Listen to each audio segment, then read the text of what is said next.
புஸ்தகத்தை வைத்திருக்கிறவர்கள் என்னோடு கூட உபாகமம் 1ஆம் அதிகாரம் எழுதப்பட்டிருக்கிற 36வது வசனத்தை நாம் சத்தமாக வாசிக்க கேட்போம். உபாகமம் 1ஆம் அதிகாரம் எழுதப்பட்டிருக்கிற 36வது வசனம். எப்புனேயின் குமாரனாகிய காலேப் மாத்திரம் அதை காண்பான். அவன் கர்த்தரை உத்தமமாய் பின்பற்றினபடியால் நான் அவன் மிதித்து வந்த தேசத்தை அவனுக்கும் அவன் பிள்ளைகளுக்கும் கொடுப்பேன் என்று ஆணையிட்டார். சத்தமா சொல்லுவோம் ஹல்லேலூயா. தேவ ஆவியானவர் மிக அழகான ஒரு வார்த்தை இந்த இடத்துல சொல்லுகிறார். நான் அவன் மிதித்து வந்த தேசத்தை அவனுக்கும் அவன் பிள்ளைகளுக்கும் கொடுப்பேன் என்று சொல்லுகிறார். சங்கீதக்காரன் சொல்லும் பொழுது சங்கீதம் 128ஆம் அதிகாரம் 2ஆம் வசனத்திலே அவர் சொல்லுகிறார், உன் கையின் பிரயாசத்தை நீ சாப்பிடுவாய், உனக்கு பாக்கியமும் நன்மையும் உண்டாயிருக்கும் என்று ஆண்டவர் சொல்லுகிறார். இன்னைக்கு மனிதர்கள் தங்களுடைய பிள்ளைகளுக்காக எதிர்கால வாழ்க்கைக்காக எங்கெல்லாமோ ஓடுகிறார்கள். செய்யாத வேலைகள் இல்லை. இன்னைக்கு பார்க்கும் பொழுது பிள்ளைகளுக்காக என்ன செய்தாலும் பரவாயில்ல, வெளிநாட்டுக்கு ஓடினாலும் பரவாயில்ல, என் பிள்ளை நல்லா இருக்கணும், என் குடும்பம் நல்லா இருக்கணும்னு ஓடுறாங்க. ஆனால் பல நேரத்தில் நாம் பார்க்கும் பொழுது இதில் மிச்சம் இருக்கிறது என்ன தெரியுமா? பிரச்சனைகள் தான் வருகிறது. குடும்பத்தில் தரித்திரம், குடும்பத்தில் போராட்டம். ஆனால் ஆண்டவர் சொல்லுகிறார், நீ கால் மிதித்து வந்த தேசத்தை ஆண்டவர் உனக்கு மாத்திரமல்ல, உன் குடும்பத்திற்கு மாத்திரமல்ல, உன் பிள்ளைகள் அதை சுதந்தரித்து கொள்ளும்படியாய் அவர் கிரியை செய்கிற தேவனாக இருக்கிறார். சத்தமா சொல்லுங்க ஹல்லேலூயா. இன்னைக்கு கையின் பிரயாசத்தை நம்மளால சாப்பிட முடியல.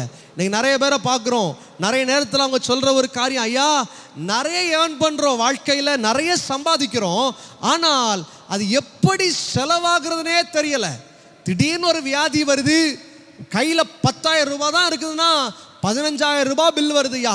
5,000 ரூபாய் கடன் வாங்கி கொடுக்குறோம், அடுத்த மாதம் கொடுத்துடலான்னு ட்ரை பண்ணால் அடுத்த மாதம் அதற்கு வருகிற நெருக்கங்கள் வேற.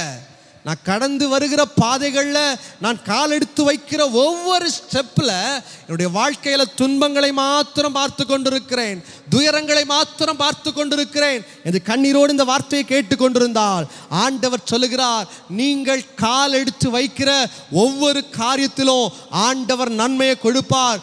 அந்த நன்மை உங்களுக்கு மாத்திரமல்ல, உங்கள் பிள்ளைகள் சுதந்தரித்து கொள்ள அவர் கிரியை செய்கிற தேவனாக இருக்கிறார். சத்தமா சொல்லுவோமா ஹல்லேலூயா.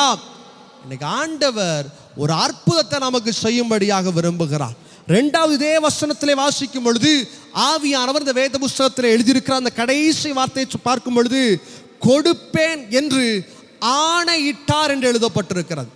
இன்னைக்கு சொல்லிட்டு போயிடலாம், ஐயா நான் உனக்கு நாளைக்கு 5,000 ரூபா தருவேன், நாளைக்கு உன் குடும்பத்திற்கு நான் சோறு போடுறேன்னு சொல்லிட்டு போயிடலாம்.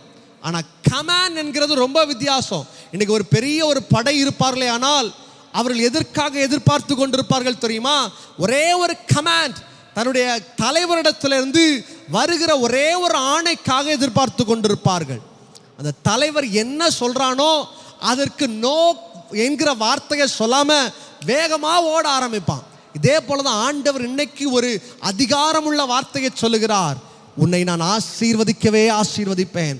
உன்னை மாத்திரமல்ல, உன்னுடைய குடும்பத்தை மாத்திரமல்ல, உன் பின் வருகிற சந்ததியை, நீ கால் நடக்கிற இடத்தை, நீ செய்கிற காரியத்தை ஆசீர்வதித்து உன்னை பெருக பண்ணுவேன் என்று ஆண்டவர் சொல்கிறார். கரங்களை உயர்த்தி சொல்லுமா ஹல்லேலூயா. இன்னைக்கு 2 காரியத்தை வேகமாய் எனக்கு கொடுத்திருக்கிற நேரத்தில் சீக்கிரமாய் சொல்லும்படியாக விரும்புகிறேன். இந்த இடத்துல காலேப்பை குறித்து ஆண்டவர் சொல்லுகிறார். அந்த முதல் வார்த்தையை வாசிக்கும் பொழுது காலேப் மாத்திரம் அதை காண்பான் என்று சொல்லப்படுகிறது. எதை காண்பான்? ஆசீர்வாதத்தை காலேப் காண்பான் என்று எழுதப்பட்டிருக்கிறது. அப்போ காலேப் மாத்திரம் பார்க்கிறான்னா அவனுக்குள்ளே ஏதோ முக்கியமான ஒரு விஷயம் ஒளிச்சு வச்சிருக்கணும், அவன் ஏதோ ஸ்பெஷலாக வாழ்ந்திருக்கணும்.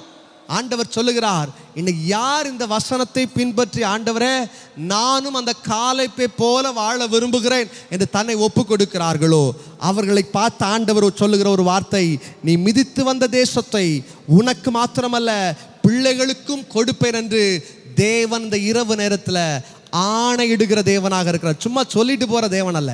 இன்னைக்கு நிறைய பேர் சொல்லுவாங்க, எப்பா நாளைக்கு உனக்கு காசை கொடுத்துறேன், நாளைக்கு செஞ்சிடறேன், நாளைக்கு உன் குடும்பத்தை பார்த்துக்கிறேன், நாளைக்கு அதை செஞ்சிடறேன், இதை செஞ்சிடறேன். நாளை என்பது நாளையாக மாறிக்கொண்டே இருக்கும். ஆனால் தேவன் கொடுத்த வாக்கு தத்தம் நம்முடைய வாழ்க்கையில் அது நிறைவேறுகிற வாக்கு தத்தமாக இருக்கிற நம்புறவங்க மட்டும் கரங்களை உயர்த்தி சொல்லுங்க ஹல்லேலூயா. 2 காரியத்தை சீக்கிரமாக சொல்ல போகிறேன். காலேபுக்குள்ள இருந்த ஒரு ஸ்பெஷல் கேரக்டர், ஒரு ஸ்பெஷல் குணாதிசயம் வேத புஸ்தகத்தில் மிக அழகாக எழுதப்பட்டிருக்கிறது. எண்ணாகமம் 13ஆம் அதிகாரம் 1ஆம் வசனத்தையும் 2ஆம் வசனத்தையும் நாம் வாசிக்கும் பொழுது ஒரு மிக அழகான ஒரு சூழ்நிலையை பார்க்கிறோம். மோசே அந்த 12 கோத்திரங்கள்ல 12 பேரை தேர்ந்தெடுக்கிறார். அதில் யோசுவாவும் காலேபும் உண்டு.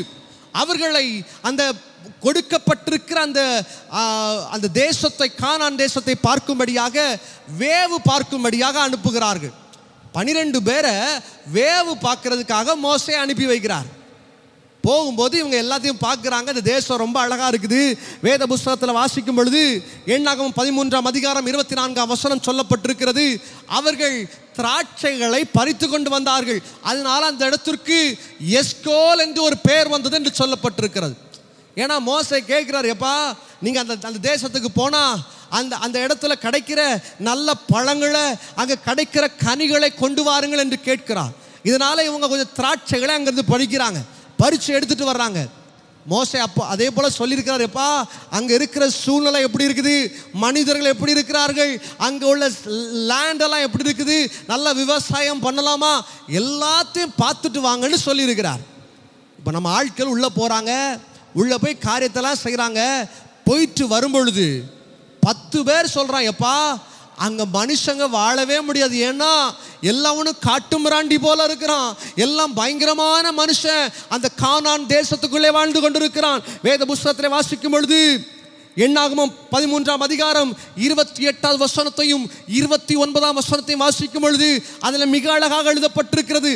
அந்த ஜனங்கள் எப்படிப்பட்டவர்களாக இருந்தார்கள் என்று சொல்லி மீதம் இருக்கிற 10 கோத்திரத்தில் உள்ள மனிதர்கள் சொல்லி கொண்டிருக்கிறார்கள். ஆனால் அந்த காலேபிடத்தில் ஒரு வித்தியாசமான ஒரு குணாதிசயத்தை பார்த்தேன். என்ன தெரியுமா? வேத புஸ்தகத்தில் மிக அழகாக எழுதப்பட்டிருக்கிறது. எண்ணாகமம் 13ஆம் அதிகாரம் 30ஆம் வசனம் பார்க்கும் பொழுது அதில் எழுதப்பட்டிருக்கிறது.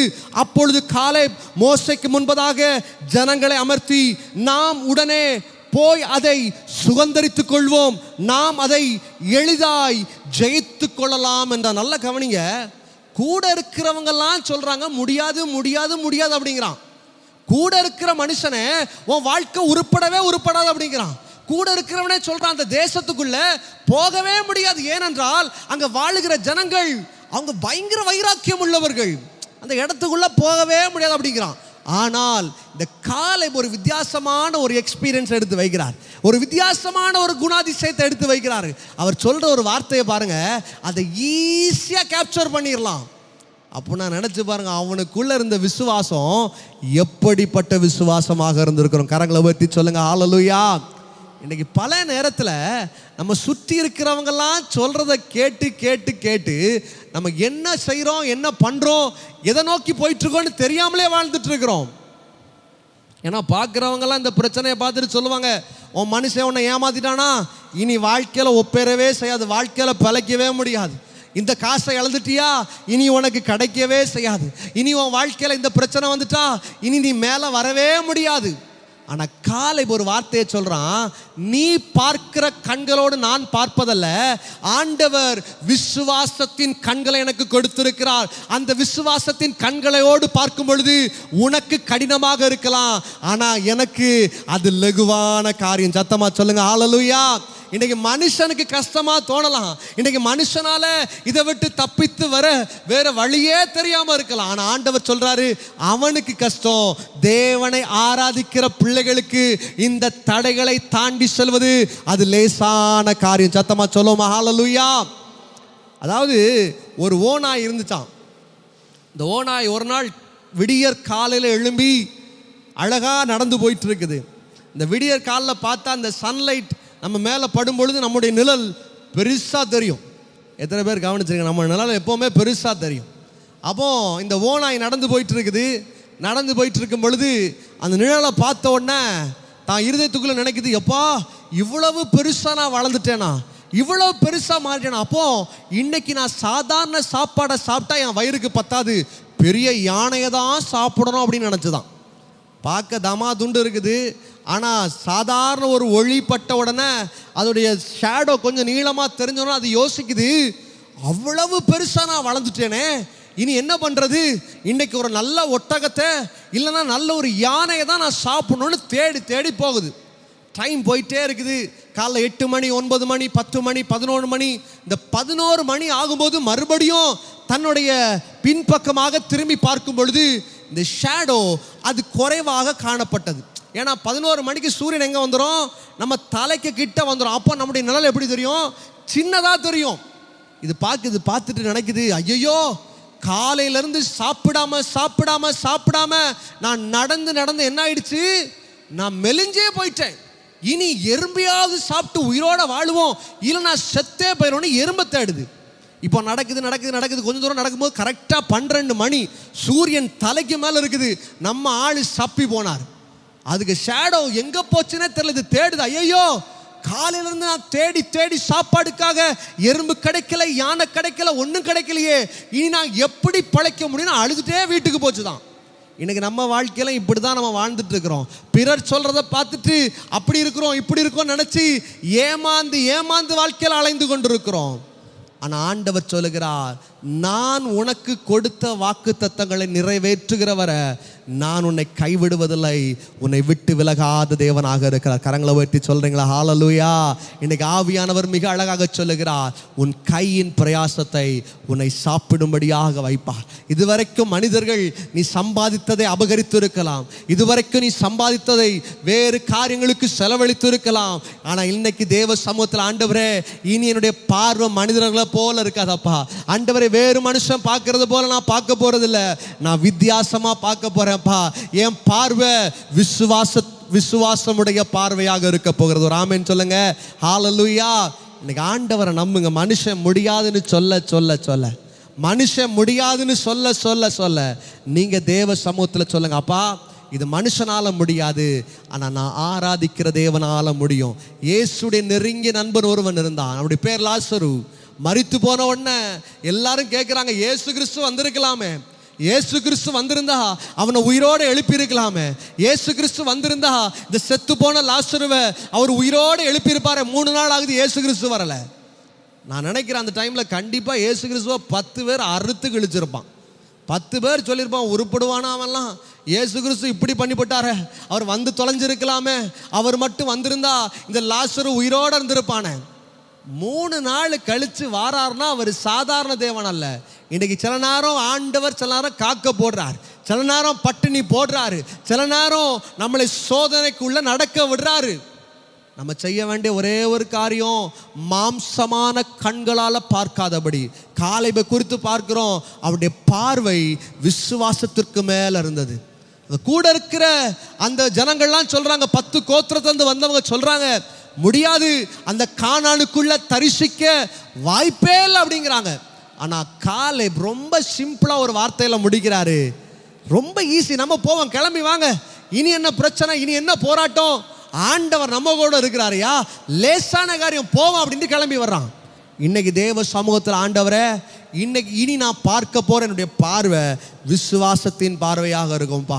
ஆண்டவரை இதுவரைக்கும் முடியாதுன்னு நினைத்து வைத்த காரியங்களை இன்னைக்கு விசுவாசத்தின் பார்வையில பார்க்க போறேன்.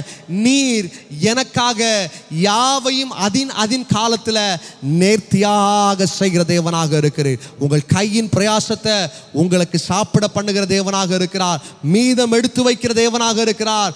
பிள்ளைகளை குடும்பத்தையும் கர்த்தர் திடப்படுத்தி ஆசீர்வதிக்கிற தேவனாக இருக்கிறார். கடந்து வந்தார்.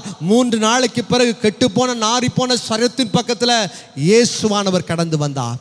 ஒரே ஒரு வார்த்தையை சொல்லுகிறார், லாசருவே வெளியே வா. அந்த ஒரு வார்த்தை செத்து போன சரீரத்தை கூட உயிரோடு எழும்ப பண்ணினதாம். கரங்களை உயர்த்தி சொல்லுங்க, ஹல்லேலூயா. எனக்கு ஒரு பழமொழி சொல்லுவாங்க, பணம் இருந்தால் பணம் கூட வாயை பழக்கம் அப்படிம்பாங்க. இன்னைக்கு எத்தனை கோடி கொடுத்தாலும் பணம் வாயை பழக்காது, நம்ம தான் வாயை பழந்து பார்க்கணும். ஆனால் ஆண்டவர் சொல்றாரு, உனக்குள்ளே தேவ வல்லமை, தேவ விசுவாசம், தேவனுக்கு மேலே இருக்கிற நம்பிக்கை இருக்கும்னா, இன்னைக்கு ஒரு மலையை பார்த்து பெயர்ந்து போ என்று சொன்னால் அந்த பிரச்சனை உங்கள் கண்களுக்கு முன்பதாகவே உடைந்து போக பண்ண அவர் ஜீவிக்கிற தேவனாக இருக்கிறார். சத்தமா சொல்லுங்க, ஹல்லேலூயா. முதலாவது ஒரு அனுபவத்தை பார்க்கிறோம். காலேபுடைய காரியத்தை, காலேபுடைய பிள்ளைகளை கர்த்தர் ஏன் ஆசீர்வதித்தார் என்று பார்க்கும் பொழுது முதல் காரியம் மிக அழகாக எழுதப்பட்டிருக்கிறது. அவனுடைய பார்வை, the view of Caleb is different. அவனுடைய பார்வை வித்தியாசமாக இருந்தது. விசுவாசத்தின் பார்வையாக இருந்தது. இன்னைக்கு ஒரு பொருத்தனை பண்ணும், ஆண்டவரே இந்த உலகத்தில் வாழ்கிற நாட்கள்ல என்னுடைய பார்வை விசுவாசத்திற்குள்ள இருக்கும்பா, விசுவாசத்துக்குள்ள பார்க்கிற ராஜா. ஆசீர்வதியும் என்று கேட்கிற ஒவ்வொரு தேவ ஜனங்களையும் கர்த்தர் பலப்படுத்துகிற தேவனாக இருக்கிறார். இரண்டாவது ஒரு காரியத்தை சொல்லி நான் ஜெபிக்கும்படியாக விரும்புகிறேன். அதே உபாகமத்தின் புஸ்தகம் 1ஆம் அதிகாரம் நாம் வாசிக்க கேட்ட அதே 36ஆம் வசனத்தை நாம் ஒரு முறை கூட வாசிக்க கேட்போம். உபாகமம் 1ஆம் அதிகாரம் 36ஆம் வசனம். எப்னேயின் குமாரனாகிய காலேப் மாத்திரம் அதை காண்பான். இரண்டாவது பார்க்கும் பொழுது ரொம்ப அழகா எழுதப்பட்டிருக்கிறது, அவன் கர்த்தரை உறுதியாய் பின்பற்றினான். ஒரு ஆமென் சொல்லுங்க, ஹல்லேலூயா. இன்னைக்கு ஆண்டவர் எதை விரும்புறாரு தெரியுமா? இன்னைக்கு உலக மனுஷனை போல வாழும்படியாக இன்னைக்கு நிறைய பேர் ஆசைப்படுறான். நான் அவனை போல இருக்கணும் பாஸ்டர்.